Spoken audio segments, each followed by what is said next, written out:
Welcome to Threads of Enlightenment, a podcast devoted to helping you overcome challenges in your life that prevent you from becoming the best version of yourself. Each episode features interviews with people from all walks of life about their journey of self-development and the principles they utilize to overcome their fears to achieve their desired outcome. Ready to be enlightened? Here's your host, Ken Primus.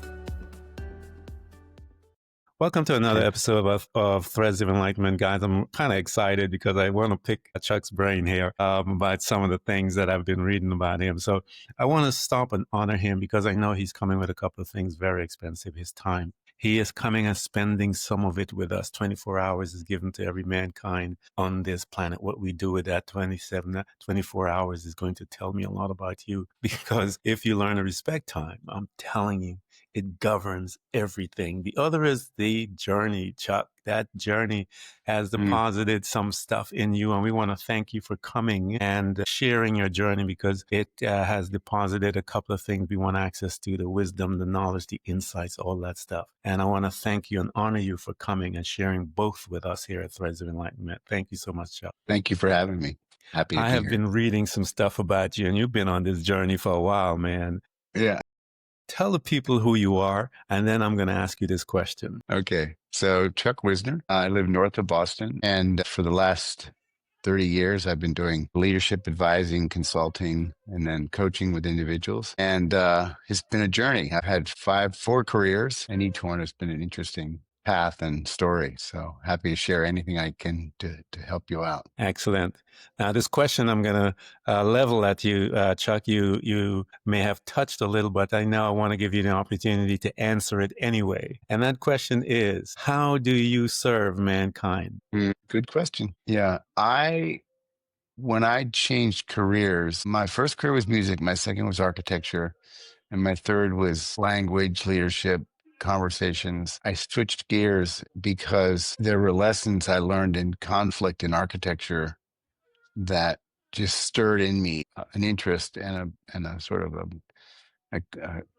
this overwhelming sort of draw to learn more about humans and how we interact in our stories and our conversations. So I studied the ontology of language, and that study really changed my life, because that study had me look inside instead of looking outside, and do a lot of searching. And I discovered stories that I was carrying about myself, about others, that I process and change. And it's life-changing. It's transformational. And so then I've been teaching and working with individuals for the last 30 years. What I do is what I learned about language and how words work and how stories work and how we interact with others. I've been teaching that so they too can say, wait a minute, I don't have to believe that, I can believe this. Or they can transform their interactions. So that's sort of the lessons I got and those moments of enlightenment that I got, I share with others. That is awesome. So we're going to go back in and backtrack, if you will, Chuck, because I want to excavate all those changes and progression in your life as profession and how you ended up here. One of our customs is to head back into that family. The first space, Chuck, that you and I get an opportunity to hang out for a few years, if you will. We have these individuals, mom and dad. In this particular unit, we are going to learn a couple of things, some fundamental stuff, some really important things, communication skills. We're going to learn about our beliefs, if you will. We are going to be traumatized and dealing with different types of trauma. We are going to learn how to handle and manage our day-to-day, if you will, our modus operandus, Chuck, as to how we are going to show up in the world. What was your family unit like? Oh boy, there's a novel there. I'll be short. So I grew up in a blue collar sort of family. Dad working hard to get four kids and then five kids through school and all that jazz. Fairly dysfunctional. Parents didn't get along often. My dad worked hard and he drank a lot, so dysfunction in that regard. And then also I had a step grandfather who was, let me say he was a redneck, and implanted in me a story that I wasn't a big enough man. So if I cried, or if I didn't want to skin the deer, or if I didn't want to go hunting, or if I didn't want to do these things that were supposedly manly, I was told I wasn't a big enough man. And that story and the conflict in my family is really well, the conflict in my family sort of probably is why I became interested in mediation, because I wanted to Yeah. solve problems, Yeah. Yeah. solve conflict. But the story about a big enough man lived with me until I was able to bust that story and say, it's not true. That was my grandfather's story, but it didn't have to Hmm. be my story. So there was a whole lot of dynamics. And I had 3 sisters and a younger brother. We didn't have a lot of money. So there was a lot of different dynamics that affected my life. The other side, the opposite side of the coin of my grandfather, who was telling me negative stories. I had a grandmother on my maternal side that just adored me. And so I spent a lot of time with her. And it was like, she was supportive. She was positive. She, gave me great kudos. And so I had this split. I'm surprised I'm not a schizophrenic. I had this split thing going on. One hand, I wasn't good enough. On the other hand, I was the best. Luckily, I was I was able to undo the negative story and hold on to the positive stories of my grandmother. Isn't that a wonderful thing, though, Chuck, how we are formed and the birth of us, if you will. And amongst all of the dysfunction, we function. How did you function? Yeah. I think that I fell in love with, I began to take drum lessons when I was like 7. Hmm. And and I think my mother did that because I was pounding on everything. But I began to take drum lessons. And um, as that progressed, I became more and more interested and talented. And I'd sort of used music as a way to remove myself from my family. It's just, I was going to to my practice, or I was going to a teacher, or I was Yeah. going to play. And so I had this sub life actually with really great teachers and things that just gave me something, gave me a purpose and a real love of something. And it also gave me a little distance from all the family stuff. Yeah. Music And is a good thing, isn't it? yeah, it was really lovely. Yeah. And I was trained classically so I can play. I played in orchestras and I played in big bands and I played Oh, in jazz trios and, all that stuff. So it was really quite a career for a young teenager. And then, yeah. and until my mid-20s or something. And what you mentioned about how we're formed in my work around the power of language and conversations, we are like fish in water. We're humans in conversation. We don't Yeah. realize that our patterns around how we interact, how we get triggered, how we relate to other people, and how we think about ourselves, those patterns are formed through our family and our culture and our Hmm. education. And so we just sort of learn to talk without being fully conscious of what our patterns are. And once we recognize that, we can change them. We can say, wait a minute, I don't have to have that trigger, or I can interact with people this way, because we have to learn the ABCs of conversations, more or less, to undo the automatic patterns. Yeah, Yeah. absolutely. And that's the purpose of the journey, is to unhook with enough time. And we unhook, I did, in my case, Chuck, was through meditation, helped me to unhook Hmm. and allowed me the time to begin to become the observer, to witness what were those patterns and those things, to help me and afforded me the ability to start to self-correct and make those changes and begin to rewire my beliefs, thoughts through my belief, through my actions, and change my life. And so that's what the journey does. And so, Chuck, Hmm. here you are, this young man. What a powerful place to locate oneself in music. It is one of the most powerful forces known to mankind. This young man is in there. He's looking towards college. Again, as we are moving towards becoming independent, if you will, of the Yes. nucleus that is called the family, to start our own life and so forth. As you're looking towards college, you have the imprint of music in your life at a young age. And you're looking towards heading out from under mom and dad's, if you will. Which school did you pick, and which field of study, and why did you pick that field of study, Chuck? What was it that drew you to that area of study? Okay, so that has to do with one of my transitions of Mhm. from one profession to another. Yeah. So music really was my life. I taught, I was in bands, as I said. And my, my mentors were either professional musicians, Yeah. like if they're playing in a jazz trio, they might have been 10 or 15 years older than me, or my band and choral directors at my high school. When it came time to college, I really was interested in going into music, but I didn't get a lot of great advice. And when I looked at my mentors, they were either playing professionally and they never went to college and they were doing just fine, or they were a band director in a small town in Pennsylvania. Yeah. And that didn't thrill me. Yeah. So I applied, but I never went. I never went to school for music when I was right out of high school, like Mm. 18. That's when the Vietnam War draft happened. And so that first year of the war, the first year of the draft, I wasn't in college. All my friends were in college and I had Yeah. to enlist in the army. Anyway, that's a whole nother story. Yeah. Yeah. But eventually, after I was back, I worked, an art teacher said, to me, because I was floundering, what am I going to do? And she knew me to have a good hand and she knew I had a creative thinking mind. And she said, have you ever thought about architecture? And here I was sort of a, middle-class kid playing music in Pennsylvania. And she planted this seed in my mind. And I went and I worked for a firm Mhm. as literally as an office boy to just learn to make blueprints, get coffee, just to Yeah. learn the business. And I was there 4 years and I got totally turned on by architecture by the younger folks in the firm who went to design school, who went to architecture school. And 4 years later, I said, I'm going to go to architecture school. And I didn't have a lot of money for a Yeah. big college. And there's one work study college in the US that is where you can work and earn money and still go to school and get Yeah. your degree, accredited degree. And that was in Boston. And so I got married early. Unfortunately, that didn't work out. But my wife and I moved up to Boston, didn't know anybody, and just started architecture school. And that's sort of how that came about. And that was a beautiful, it's a beautiful training and it's a beautiful profession, but it's Yeah. a slog. Yeah.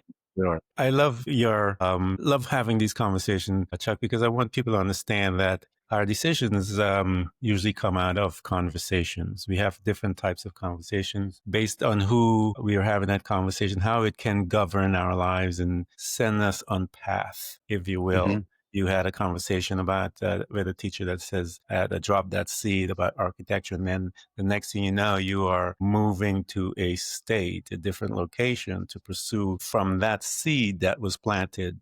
And I know Right. you were in a war, and being in a war and any type of the dark side of mankind, I'm sure you've learned a lot, exposed to a tremendous amount there as well. And then to come from that imprint into your being, I'm sure some strong stuff was there that you saw some of the dark side of man, some of the most beautiful things of man you'll also see amongst Yeah. your camaraderies and so forth. As you made that move, you allowed the seed to germinate, if you will, in your being, and you expand and you got your education, you're doing architecture, you're loving it. Talk to me, Chuck, as to how was he showing up there as this young man? Again, he's on his way in his life and moving through. Because we have this wonderful tool called hindsight that we look Yes. back in from time to time. What was Chuck like there as an individual, being exposed to such strong emotions in that arena that we call war, and now in peacetime, in life, if you will, moving through? How was Chuck doing, man? So the military experience, the imprint of that was literally the Vietnam War. So I was on the side of not believing in that. So protests and lost friends in the war. I ended up actually going to Army basic training. Yeah. And then coming back to Pennsylvania for the Army National Guard.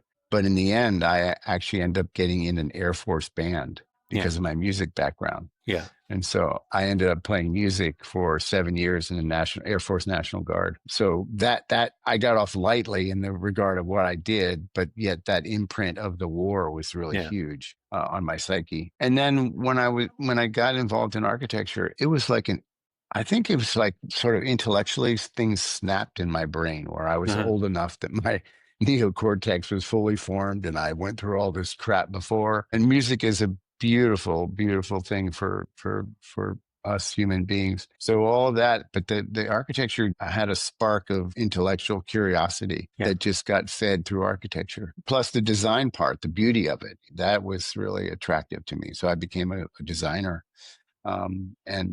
So that was really that creative intellectual curiosity that was like a magnet that I was drawn to. Yeah.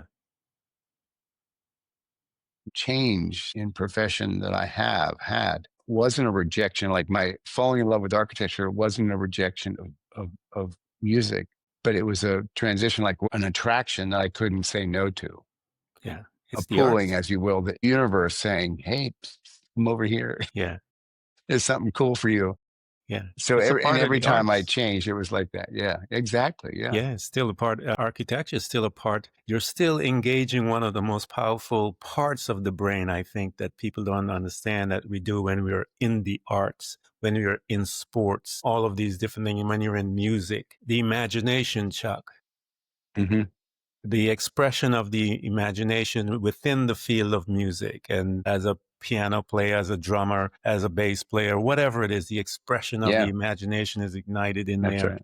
As in an architectural world, the expression of the imagination. So the imagination is one of the most powerful playgrounds, if you will, because I grew up in the church, and I tell people, I read the Bible, as it says, in the beginning, God said, let us make man in our image, let's create the earth. I'm like, where does that come from? It come from somewhere. So he had to use his imagination to imagine this. And then as a result of this imagination, he was able to express what he was, imagining, if you will. And Mm-hmm. that's the playground that we play with. And it's a powerful playground, Chuck. As you're moving through life, man, and you're going in, I want to get into this aspect of where you are now and your journey as to how you move into that aspect of studying, because you said became fascinated with the human behavior, because right there, you're going to start opening up about some things within yourself. How did you get to that arena, if you will? Yeah, so that transition was sparked, I guess, by one of my partners in an architecture firm. So I became a partner in a firm, was an alcoholic. And when we were six guys sitting around drawing, it wasn't a problem. But when we grew into a firm of 40 people, his behavior became a problem for our staff and for our clients. So we had to hire in. We didn't know what to do. I mean, we were architects, but we didn't know a damn thing about human dynamics and all that jazz. So we hired in help, and a woman named Linda Reed came in to help us. And she worked with us individually. She worked with us as a group, and she got us to the other end where we all agreed on what was next and how the firm would continue and what behaviors were acceptable, not acceptable. What she did with us when we got through this, and actually the whole time she worked with us, I was like, how is she doing what she's doing? Was like magic. She's Yeah. asking these questions and she's putting these things together that we didn't even think of or see. And so the art of her working with us again sparked an interest in me. How did she do that? What's that Yeah. about? It seemed like a little magic, right? And so we became friends, and I was, learning from her, and I started reading. I think one of the first books I read was Stephen Covey's 7 Habits of Highly 7 hours. Effective People. And then Linda would study something called the ontology of language. So I was looking into what does that mean? What is that? Why language shapes who we are? And then I just kept getting thirstier and thirstier. And I ended up doing a mediation program through the Harvard Law School. Mm-hmm. I ended up doing the studies that Linda did, the ontology of language. And in 4 years, I then said, okay, I have a new career. I love you, architecture, but I'm leaving. It's a tough profession. Architecture is a tough I'm profession. sure. It sounds all sweet, but it's a hard profession. But anyhow, I left my partnership and I started on my own and just studied. And luckily, one of my teachers was involved with the program at MIT, and they invited me to be part of that program, which was a transformational leadership program. Yeah. This was like 25 years ago. But that Wow. was that other transition that again, it was a spark, like you said, and I followed it. I think that's what's important. If you have Yeah. that kind of draw, you have that kind of the universe whispering in your ear, there's something for you over here. Listen. I think that's the part that we, as you said, Chuck, we need to learn how to be obedient to some of those calls. And those calls that come into our life is usually pretty benign things, a conversation. But what that conversation does, and I use this analogy to show people what I'm talking about. I remember, as I said, I grew up in the church, and I remember reading the Bible, and it says, this guy, Jesus, is walking, and he sees these bunch of boys up in there doing their jobs, Chuck. They're fishermen, they're fishing, and he looks at them and say, hey, follow me, I'll make you fishers of men. I'm like reading that going, what is he talking about? Picture this guy talking to guys, I'll make you fish of men. They're like, these are fishermen, what are you talking about? But yet, Chuck, it was impactful enough for them to drop everything and leave, man. And so something happened to these guys internally from that statement, follow me and I'll make you fishers of men, that they were willing to make that change and to make that adjustment. So I tell people something when you have that conversation, look for that something that flutters in you, that sparks something. And I think that's the one, when you follow it, it'll bring you that outcome that you are not aware of, but it's going to be a fun ride. So here you are, Chuck, you immersed yourself, you found it, if you will. As you began to delve into it, because one of the things I tell people, when the subconscious being of the individual makes a decision, he is going to make sure that he gets the data to guide him from that point on through, and it manifests. So here you are, you made that decision, and you're sucking up and drinking up the data. How did that impact you? What did it do to you now that you're basking and bathing with all this knowledge and insight from these men and women? What did it do to you? Yeah. So for me, it really was, unlike the other changes, this was personally transformational. Yeah. I mean, others were professionally changes, but this was personally transformational. Because when you start looking at your stories that you tell, you start looking at your language, you start looking at your interactions, you have to go inside. You have to go inside and say, okay, what are my judgments? What are my opinions? What are my stories? I'm telling myself that some are serving me, but some aren't serving me. And the studies sort of, you have to do that. You have to go inside. So that is one way that I was able to bust the big enough man story, not a big enough man story, because it was what's called a master story that I had that held me back, that I always saw myself smaller than. And so I had to write about that and say, wait a minute, what are the facts? What are the emotions? What standards are we talking about here? It was my grandfather's standards. It wasn't my standard of what it meant to be a man. So it's a deconstruction process where you take a story or you take an opinion and you unwind it and go, wait a minute, there's not a lot of truth here, or there is, right? And so it's a self-discovery process that then you go, whoa, I don't have to believe that anymore. Yeah. And in fact, a short story, when I busted that story, I was still working at the firm because it took a while to unwind my partnership. I was having coffee with one of the original founders, Bill. And it was the first time I was having coffee with him that a light bulb went off in my head and said, oh my gosh, I'm taller than Bill. Yeah. Prior to that, I saw myself smaller than other men. Yeah. I mean, it was that much of a body sort of hold on me, that how I saw myself actually manifested also physiologically. Yeah. Isn't that awesome, Chuck? You remember in the beginning, I said through conversation, as you said, the unpacking, the delving, the stripping away, the inquiry as to that data that you were given as a young man. As you began to unpack it, you begin to switch your perception and the principle, as I mentioned, and you shall know the truth, and the truth is going to set you free. And it really, really does, Chuck. It sets us free as we began to look at all those and unpack the language, the words that were used to describe us, to build us. And when we begin to look into it and see it and realize, wait a minute, and we see that truth, the power of that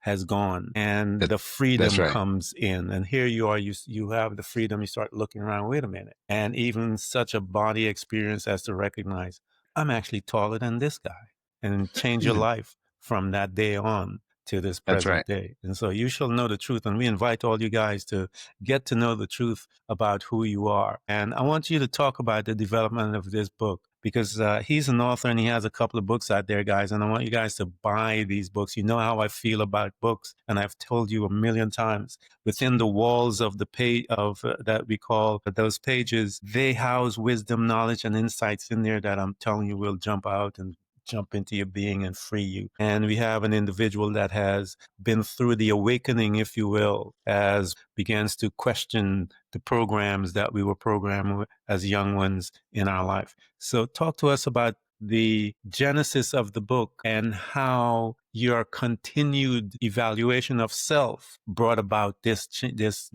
baby that was inside, and you gave birth to that. Yeah, thank you. Yes. So the seed spark, I was with a client. So I was working at some of the major corporations in the country. And one of my clients I had for 5 years, we were having a cocktail together one evening. And he said, I love all the things I'm learning with you. Because there were concepts of mental models and ladder of inference and emotional intelligence and advocacy and inquiry and commitment conversation. I mean, there's all these things we were teaching. And he said, I love all this and it really is life changing, but I don't know how to connect the dots. It's all this stuff, but I don't. And that stuck with me. And given my curiosity and my sort of like architecture background, how do you put all these complex things together? It stuck with me and I kept swirling around it. And then at some point, the concept came to me that what I learned when I was studying language was that there's different types of conversations. And the different types of conversations each have different tools and different ways that we can understand how we converse and interact. And so the conversational structure of 4 conversations became the outline that could hold all this complexity that my client said, how do you connect the dots? So that was that. And then I got very excited. I really was challenged by this and I had all the material and I was organizing it, but I really didn't trust that I could write the book. So I'll make a long story, a 2-year story short. I burned through 3 or 4 co-writers or editors because I was saying, help me write this book. And they would take it over or they would have their voice. And it just never worked. And finally, one day, I think my wife and I were walking the beach and I said, I've had it. You know what? I'm going to write the damn thing myself. But that was me busting a story that I could not write. Yeah. It's amazing, Chuck. I love how you're telling it, your story, as how the vision is ours. And I did the same thing. And we have it, and we see it clearly, and we would bring other people because we are not confident enough. And I did the same thing. And it delays everything and it makes a mess out of the whole process. And then you have to surrender to the fact that you're being called to stretch yourself. And you have to really, truly, guys, surrender. Surrendering is one of the most powerful things you'll ever do in your walk as a human being. Because once you surrender, it's amazing how the synchronicity of things begin to come together to assist you to make sure that you're able to bring out that desired outcome, because that seed is not yours. It was put there by someone else. Yeah, exactly. Exactly. And I often we're talking to clients who are thinking about where they want to go next, whether it's career wise or relationally. I have them do an exercise, go back and look at all the changes in your life. Like, whether it was the school you went to, your friends, college, something happens, the things that change your life, and investigate how many of those were purposeful versus how many of those were somehow a seed got planted. Because for me, every change wasn't on my radar screen. It wasn't like, oh yeah, I'm going to do architecture. It wasn't purposeful on my part. It was like a seed comes and you have to be willing to listen. Yeah, Chuck, but you are the only one that could have put that thing together because of your background. And I tell people, everyone's background, your jobs or your professions that you do, it is all a part of you for a purpose. And because you had that architectural way of thinking when this individual said that to you, because of that background and that knowledge of how to put things together, only you could have written that book the way you wrote that book because you were prepared for it and you were allowed access to that knowledge to bring it into you because you were trained, and then you can then put it into that format as from that knowledge because the need was there for this to be put together, and it was expressed by a human that I need to understand the lines. Guess what? An architect knows how to draw some lines, Chuck. So here you are. Yeah, connect the dots. So here you are. You put this thing together. You're ready. You said, look, I'm going to take the responsibility, which is how the designer wanted you to do that. Once you made it possible, talk to us now because you have all these tools that are out there that you've put in order and, as you said, connected the dots. As you are dealing with a client, as we say, but this individual comes to you. Talk to us as you are engaging with one of those, Chuck, that when they, as you connected the dots through your questioning and conversation, began to experience that shift in their perspective to bring them to that knowledge to obtain their freedom. Invite us to one of those things because those are, to me, some of the most precious moments on the planet. Yeah. So with me, many of my clients come with relationship issues. And I mean that by you can have professional relationship issues, trouble with your boss or trouble with your clients or your colleagues or personal ones, right? And so it's the conflict, the disagreements of not being able to speak our mind. And the first thing I do is listen to their story. Or if they bring an issue to me and tell me what you're thinking. And so I listen to their story, and because generally what happens is they're not aware, they're not fully conscious of the story under their story. They have an emotion, they have a reaction, but actually every emotion and every reaction we have, there's a story underneath of what we believe and what we judge and how we judge and what our opinions are. And so by listening to their story, I can then say, okay, let's look at that. Let's investigate that a little bit. Yeah. And let me ask you some questions. What are you concerned about? What are your desires? Are there power issues at play? There's always power issues at play. And if you have a really strong judgment, he shouldn't treat me that way. He shouldn't be that kind of a boss. Whatever our judgment is, your judgment is based on the underbelly thinking of your beliefs. Yeah. And so now let's investigate that. What are your concerns, desires, standards? What standards are you judging them by? What's good? What's bad? What's right? What's wrong? And that's an unwinding of the tension. That's an unwinding of the story that's keeping them, closed-fisted instead of open-handed, closed heart instead of open-hearted.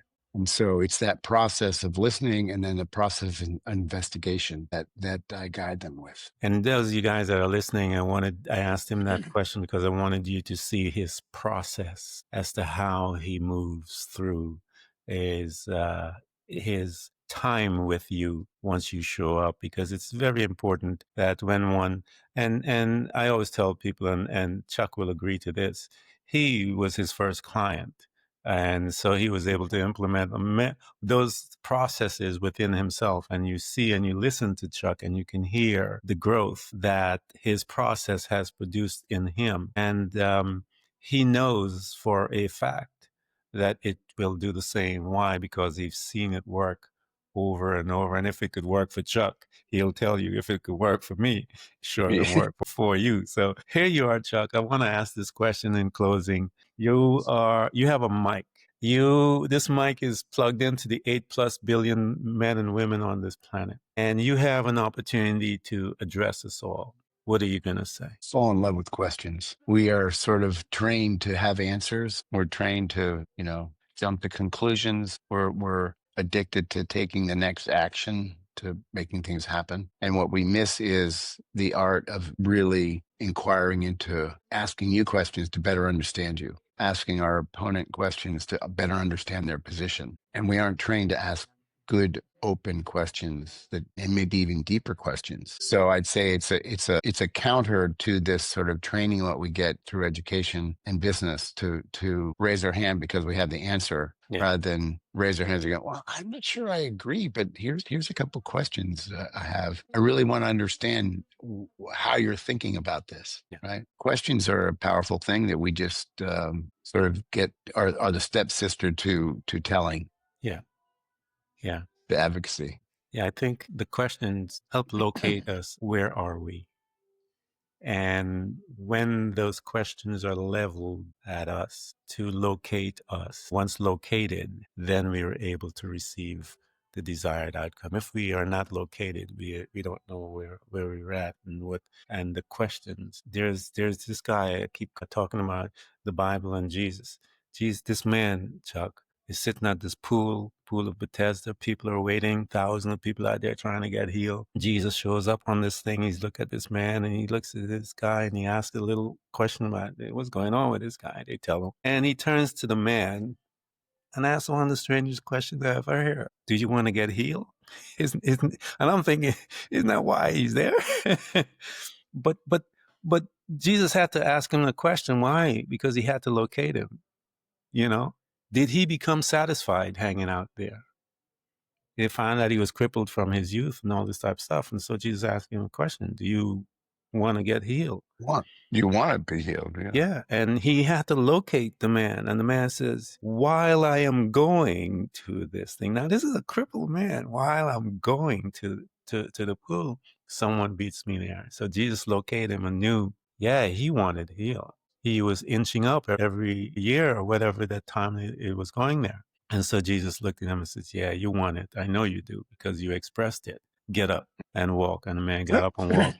But those questions, Chuck, is to locate where are we? Are we complacent? Are we satisfied?